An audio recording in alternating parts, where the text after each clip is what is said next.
आपका स्वागत है अपने खुद के चैनल जीएस ज्ञान कोश पे, जहाँ मिलेगा आपको इतना ज्ञान कि आपका माथा ही टनक जाएगा। तो जैसा कि WBSC के जितने बच्चे हैं जिन्होंने मेरा धन्यवाद किया, उनका मेरे दिल में बहुत बड़ा जगह है। और उन चलिए, मेरा काम है पढ़ाना, आपका काम है पढ़ना। जो मेरे से ऑफलाइन पढ़ते हैं उनकी बात बता रहा हूँ मैं, क्योंकि जितने क्वेश्चंस मैंने करवाए थे लगभग आसपास फंस गया उसके, तो वो खुश है। चलिए कोई नहीं। और ऐसे ही आप मेरे साथ बने रहिए कि आपको, अगर आप मेरे साथ बने रहेंगे तो मैक्सिमम क्वेश्चन आपका फंस जाएगा। अभी तो मेरे फ्रिक्वेंट वीडियो नहीं आया ना। अगर ऑफलाइन में आप पढ़ते तो आप ज़्यादा आपको समझ में आता ये सब, लेकिन ऑनलाइन में क्या दिक्कत है कि बहुत कुछ कार्य रहता है जो हमें करना होता है, उसके बाद भी यहाँ वीडियो की बातें होती है, तो उसमें कुछ कुछ फंस जाता है। ठीक है, ऑफलाइन में जितना वो है, ऑनलाइन में उतना वीडियोस नहीं आ पाता फ्रिक्वेंटली। तो इसलिए मैं कोशिश करता हूँ कि ऑनलाइन में भी पूरा का पूरा आपको वही डाटा ला के देने का जो आपके काम आ जाए। इसीलिए मेरे वीडियोस डालने में बहुत ज़्यादा समय लग जाता है। चलिए स्टार्ट करते हैं, और आप भी मेरे साथ बने रहिए और अपने दोस्तों को फैलाइए इस वीडियो को, जिसके कारण उनको भी आराम से इस 70 to 80% लाने का मौका मिले, साइंस के किसी में भी, इतिहास में भी। ठीक है, देखिए ये क्वेश्चन जरूर आपको पूछेगा कि non cooperation movement, anti partition law और सिविल डिसओबीडियंस मूवमेंट और क्वाइट इंडिया मूवमेंट के अंदर क्या क्या बातें की गई थी, किस तरीके से इस मूवमेंट के अंदर स्टूडेंट ने भागीदारी निभाया था, किस तरीके से इसमें जो कि लोग वहाँ पे कॉमन पीपल थे उन्होंने भागीदारी निभाया था, और किस तरीके से वुमेन ने इस विद्रोह में या ये आंदोलन में भागीदारी निभाया था। ठीक है, आज हम बात करते हैं नॉन कॉपरेशन मूवमेंट की, जिसकी शुरुआत या जिसका कारण आप कह सकते हो जलियांवाला बाग मसक्यर था, यानी जलियांवाला हत्याकांड था। और जलियांवाला हत्याकांड के साथ साथ क्या था, जलियांवाला रोलेट एक्ट के तहत क्या किया जा रहा था कि लोगों को पकड़ लिया जा रहा था बिना किसी वारंट के।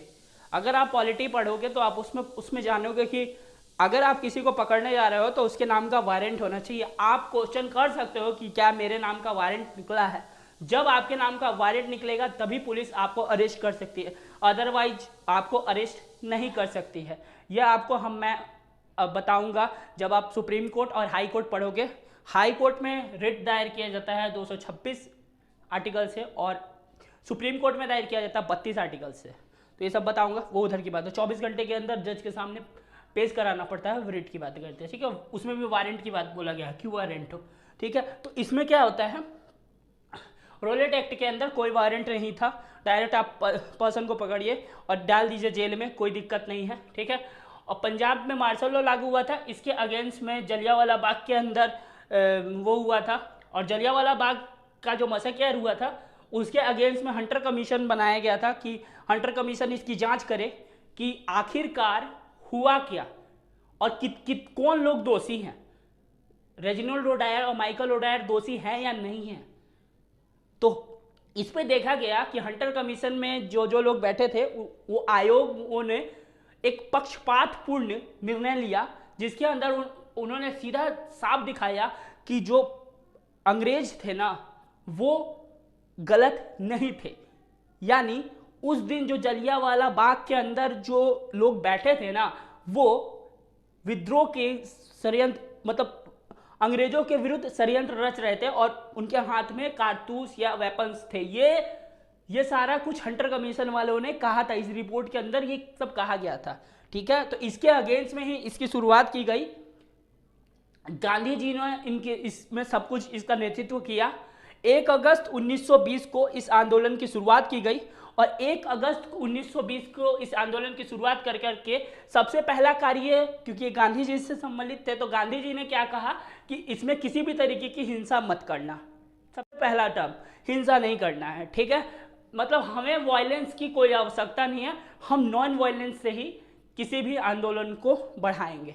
ठीक है, और ये दूरदर्शी ही माइंड कहलाता है। ठीक है, दूरदर्शी माइंड इसलिए कहलाता है कि नॉन वायलेंस आप आप वायलेंस उनके अगेंस्ट नहीं कर सकते, क्योंकि उनके पास हाई मतलब एकदम बढ़िया बढ़िया वेपन्स थे, और आप कैसे लाठी से लड़ोगे, आपके पास क्या है, मस्कट राइफल, लोड करोगे 60 सेकंड में 3 बार फायरिंग ही करेगा, तब वो भी बढ़िया तरीके के राइफल नहीं थे आपके पास, उनके पास अलग बहुत बेहतरीन तरीके के राइफल्स थे। वो जब तक आप एक लोड करेंगे ना तब तक वो 2 बार आपको गोलियां छेद जाएगी उनकी, ठीक है। और उस वक्त लाठियों से लड़ाई करते थे भारतीय, उस वक्त वो ठोक देते, जब तक आप लाठी ऐसे ऐसे भागे, रुको रुको हम आ रहे, तो हमारे ठुक गो कर देते। तो गांधी जी ने ये देखा कि दूरदर्शी होंगे, और इस तरीके से गांधी जी की दूरदर्शिता के कारण उन्होंने ये देखा कि हम कोई भी चीज को वायलेंस करके जीत नहीं सकते, हम नॉन वायलेंस करके तभी जीतेंगे, ठीक है। और इन्होंने जितने भी अंग्रेज की चीजें थे सबको बॉयकॉट किया। बॉयकॉट करने के इंसान में उन्होंने क्या किया, जितने भी कॉलेज थे, जितने भी स्कूल्स थे जो कि अंग्रेज के द्वारा चालित किए जाते थे, उनमें जितने भी स्टूडेंट्स थे सबको कहा कि आप लोग उन कॉलेजों में पढ़ना छोड़ दीजिए। इनके ये कहने पर 2 लाख स्टूडेंट, तकरीबन 2-2.5 से 2.5 लाख स्टूडेंटों ने स्कूल कॉलेज छोड़ दिया, पढ़ना छोड़ दिया। और फिर इन्होंने, ऐसा भी नहीं है कि फिर इन्होंने उनके लिए कार्य नहीं किया, स्टूडेंटों का ये भागीदारी था इस आंदोलन में कि उनको बोलने पर स्कूलों और कॉलेजों से स्टूडेंट बाहर आ गए, ठीक है। और इन्होंने उसी वक्त तत्कालीन 800 नए कॉलेजों का निर्माण कराया, जिस कॉलेज को पूरे तरीके से चालित किया गया भारतीयों के द्वारा, ठीक है। उस कॉलेजों में मतलब उन लोगों का नामांकन हुआ और उन लोगों की पढ़ाई उसमें स्टार्ट की गई, जितने कॉलेज थे। क्योंकि देखिए मेन आपका शिक्षा है, शिक्षा आपको किसी भी तरीके से मैनिपुलेट कर सकता है, ठीक है। शिक्षा अगर चाहे, शिक्षक आपको चाहे तो मैनिपुलेट कर सकता है। आप जिसके पास पढ़ते हो वो आपको किसी भी तरीके से किसी भी चीज में अटकाना चाहे या मैनिपुलेट करना चाहे, वो मैनिपुलेट कर सकता है, ठीक है। तो आपके दिमाग से सिर्फ एक ही आदमी खेल सकता है, आपका शिक्षक। तो इसीलिए, और अगर एक बेहतरीन शिक्षक होगा तो वो आपको बेहतर चीजें सिखाएगा, ठीक है, कि आप सब धर्म एक समान है, कि आप किसी की बुराई मत कीजिए, अपना कार्य कीजिए, अपने कर्म पे ध्यान दीजिए, आगे बढ़िए, ठीक है। वरना जो ये बकवास होंगे कोई, तो वही आपको सिखाएंगे कि ये धर्म ऐसा है, वो धर्म ऐसा है, बुराइयां सिखाएंगे, सबके अंदर बुराइयां निकालेंगे, ठीक है। तो बुराई निकालने वाला काम शिक्षक का नहीं है, शिक्षक का काम होता है आपको एक तरीका बताएगा कि नहीं, सबकी इज्जत कीजिए, ठीक है, और आप ऐसे बनिए कि लोग आपकी इज्जत करें, ठीक है। तो इस तरीके से हमें कार्य करना है, ठीक। 800 नए कॉलेज का निर्माण किया, स्कूल कॉलेज, उसके अंदर सब जितने 2-2.5 लाख बच्चे थे उनका नामांकन कराया, और ये जितने कॉलेज थे सबका सारा का नियंत्रण किसके पास रहा, किसके पास, भारतीयों के पास, ठीक है। अब यहाँ इस वक्त बॉयकॉट करने के समय जितने भी कपड़े थे ना, सबको जलाया जाने लगा हिंदुओं के द्वारा। तो अब जब यहाँ पे भारतीयों के द्वारा, अब भारतीयों के द्वारा जब जलाया जाने लगा तो इस चीज के ऊपर रविन्द्रनाथ टैगोर ने दुख जताया और कहा कि इस वक्त जब भारत की आर्थिक स्थिति ठीक नहीं है, क्योंकि फर्स्ट वर्ल्ड वॉर खत्म हुआ था ना, इसीलिए तो ठीक नहीं है, और उसके उपरांत जब ऐसी इस तरीके से हम विदेशी कपड़े जला रहे हैं, ये मुझे समझ में नहीं आ रहा है ये क्यों किया जा रहा है, लेकिन ये एक अपराध के समान है, ठीक है। तो ये कहना किसका था, रविन्द्रनाथ टैगोर का, उनको मैं कोट कर रहा हूँ, ठीक है। फिर इस वक्त क्या हुआ, जब विदेशी कपड़ों को जलाया गया तो खादी कपड़ों का प्रचार प्रसार हुआ, और खादी कपड़ों का प्रचार प्रसार हुआ, और गांधी जी ने सबको सूत काटना चरखी के द्वारा बताया कि इस तरीके से सूत काटा जाता है। हाँ, और लेकिन एक बात और भी इंट्रोड्यूस हुआ कि जो खादी के कपड़े थे वो काफ़ी महंगे थे, ठीक है। तो गांधी जी ने खुद ये बोला कि कोई बात नहीं, खादी के कपड़े महंगे है, सही है, लेकिन कोई नहीं, अगर महंगे हैं तो कम पहनिए, लेकिन पहनिए आप खादी के कपड़े ही, विदेशी कपड़े नहीं पहनिए। इसीलिए गांधी जी को आप पूरे आपने जहाँ भी देखा होगा खादी के कपड़े, और वो भी हाफ नेक, मतलब आधा ही वस्त्र पहना उन्होंने, महंगा हुआ इसलिए, वो आराम से हो सके तो पूरा वस्त्र पहन सकते थे, लेकिन उनको सबको देखना था, इसीलिए उन्होंने ये ध्यान दिया कि नहीं, अगर मैं पूरे कपड़े पहनूंगा तो लोगों की भी आशा बढ़ जाएगी कि पूरा कपड़ा पहनेंगे तभी ठीक है, नहीं, अगर मैं सबको रिप्रेजेंट कर रहा हूँ, अगर मैंने ऐसा करके दिखाया है तो लोग भी हाफ कपड़ा पहनेंगे, लेकिन पहनेंगे वो खादी का ही, उन्हें विदेशी वस्तुओं के ऊपर निर्भर नहीं रहना पड़ेगा, ठीक है। तो उस हिसाब से देखा गया, और इसी वक्त भी जो भी बाल गंगाधर तिलक का क्या हो गया था, निधन हो गया था। और बाल गंगाधर जी का जो निधन हुआ था, और अब हिंदू चाहते थे कि हिंदू मुस्लिम यूनिटी को भड़काया जाए, ठीक है। भारत जो अंग्रेज थे वो चाहते थे कि हिंदू मुस्लिम यूनिटी को भड़काया जाए, पर उनका एक भी ना चला। गांधी जी ने बुलाया मोहम्मद अली और शौकत अली, जो कि खिलाफत आंदोलन के नेतृत्व कर रहे थे, उनको बुलाया और बाल गंगाधर तिलक का अर्थी को कांधा दिलवाया, और ये सबको दिखा दिया कि ये मुसलमान भाई हैं जिन्होंने बाल गंगाधर तिलक, जो कि हिंदू के कट्टर थे, इन्होंने काफ़ी शिवाजी महोत्सव और गणेश महोत्सव स्टार्ट किया था। ये कट्टर हिंदू इन शौकत अली और मोहम्मद अली के द्वारा उनके अर्थी उठाए गए। इससे हिंदू मुस्लिम की यूनिटी उस वक्त अंग्रेजों को दिखाई दी कि हिंदू मुस्लिम अभी भी बहुत यूनाइट है, ठीक है। ठीक, अब उसमें और भी चीज हुआ, एक और चीज इंट्रोड्यूस हुआ, मोपला विद्रोह इसी वक्त हो गया था, ठीक है। तो मोपला विद्रोह जब अली मुंशियर के नेतृत्व में हुआ, मोपला विद्रोह ये आपका केरला के तरफ हुआ था, मोपला विद्रोह अली मुंशियर के नेतृत्व में, ठीक है, मोपला विद्रोह। तो इस विद्रोह के अंदर जो अली मुंशियर था ना, ये मुस्लिम था, ठीक है, और जो उधर के जमींदार थे ना, वो थे आपके हिंदू, मैक्सिमम हिंदू ही थे, बड़े बड़े जमींदार सब हिंदू थे। तो अब ये क्या करते थे ना, मोपला विद्रोह में अली मुंशियर ने एक गुट बनाया, और गुट बना के जितने जमींदार थे उनको पकड़ा और खूब मारा पीटा, ठीक है। तो अंग्रेजों को एक और पॉइंट मिल गया कि चलो हम भिड़ा देते हैं कि अली मुंशियर मुसलमान है और वो जमींदार हिंदू हैं, तो अब इनके बीच में लड़ाई करवा देते हैं। लेकिन इन्होंने फिर कोशिश किया और फिर ऐसा कुछ भी नहीं हुआ।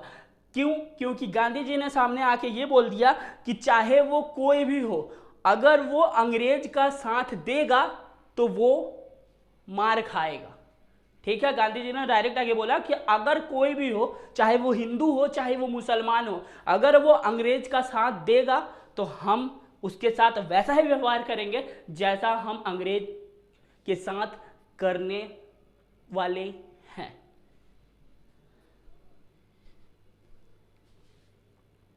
मोपला विद्रोह का अंत हुआ, तो यहाँ पे तो गांधी जी ने सबको शांत कराया कि देखिए जो भी अंग्रेज कर रहे हैं वो हमें भड़काने के लिए कर रहे हैं, इनका काम ही है फूट डालो और शासन करो वाला काम करना, तो हमें एकत्रित होकर इनका सामना करना पड़ेगा। तो हिंदू मुस्लिम उस वक्त भी यूनाइट हो गए, क्योंकि मोपला विद्रोह में भड़काने का काम किया गया, लेकिन गांधी जी सामने आके बोले कि अंग्रेज हो चाहे अंग्रेजों का शासन हिंदू दे या मुसलमान, हम सबके साथ वैसे ही ट्रीट करेंगे जैसा हम अंग्रेजों के साथ करना चाहते हैं, ठीक है। इसके बाद एक बहुत बड़ा कांड हो गया, वो था चौरी चौरा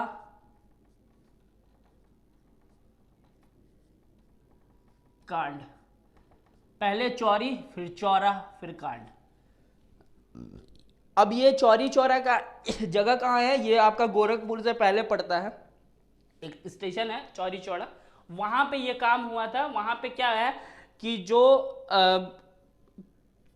जो मॉडरेट और एक्सट्रीमिस्ट में बटे हुए थे लोग, वो आंदोलनकारी आंदोलन कर रहे थे, और इसी आंदोलनकारी जब आंदोलन कर रहे थे तो ये लूट घसूट कर रहे थे वहाँ के दुकानों में। तो वहाँ के लोगों ने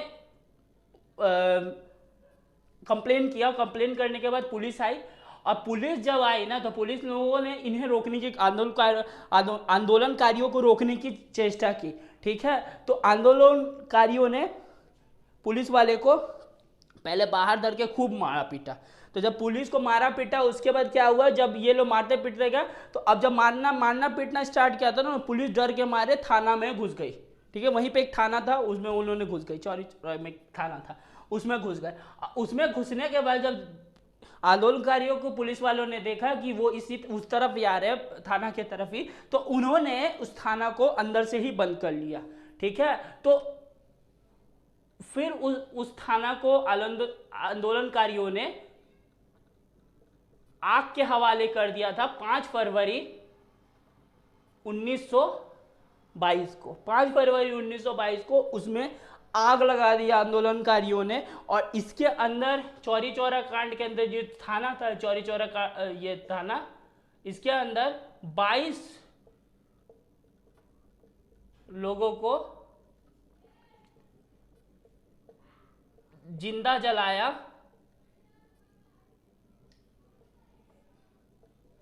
जिंदा जलाया।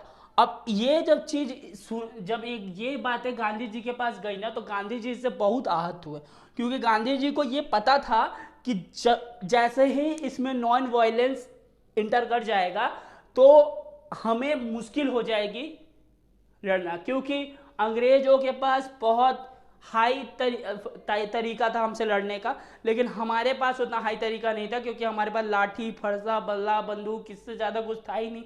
उनके पास हाई वेपन थे, वो हमारे से अच्छा लड़ाई कर सकते एज कम्पेयर्ड हम अगर हम लड़ने जाएंगे तो हाँ लाठी वाठी लेके जाएंगे और वो बंदूक चलाएंगे, जब हम लाठी भांजते आएंगे वो बंदूक दूर से मार देंगे।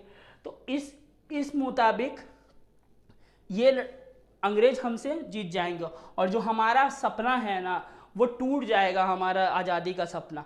क्यों? क्योंकि ये बस ये टारगेट करना चाहते थे कि हमें एक मुद्दा मिले कि हमें इन लोगों का बहुत मॉडरेट एक्सट्रीमिस्ट जो भी लोग हैं, मॉडरेट और एक्सट्रीमिस्ट में जो भी पार्ट है, जो भी बड़े बड़े नेता हैं, उनको मारने और या उनको पकड़ने का मौका मिले। और ये मौका बन गया था कि वो चाहे तो जितने बड़े बड़े नेता हैं उनको पकड़ के या तो बंद कर दे या तो मार दे। लेकिन गांधी जी दूरदर्शी थे, उन्होंने ये समझा कि हाँ अब एक टाइम आ गया है नहले पे दहला खेलने का। ठीक है, तो गांधी जी ने क्या किया, 12 फरवरी के दिन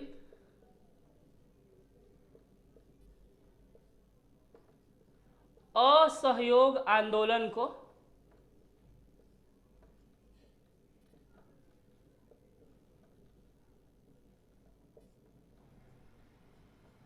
वापस ले लिया।